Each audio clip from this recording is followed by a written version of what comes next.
Good morning everyone, my name is Kusmashi. I am studying 5th class. Today I am telling Bhagavad Gita stories.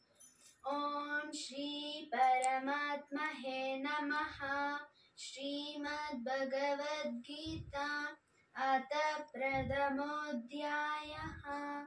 Arjuna Vishada Yogaha. Dhrutarashtra Vacha. Dharmakshetre Kurukshetre समवेधायुत्सवः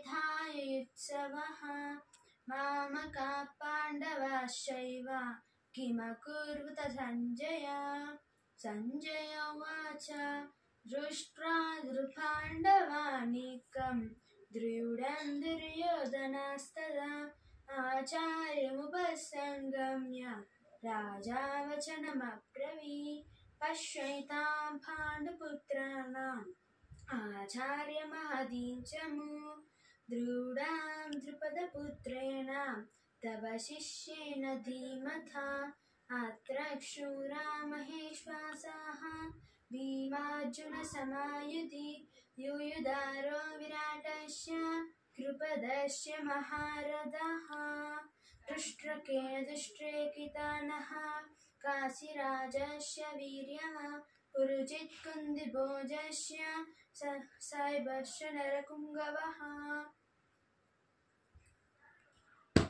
अस्माकं तु विशिष्टाये दाम्भिभोजद्विजोत्तम न्यायकाममसैन्यस्य संज्ञार्थं तां ब्रवीमि ते। जय Shri Krishna. Thank you.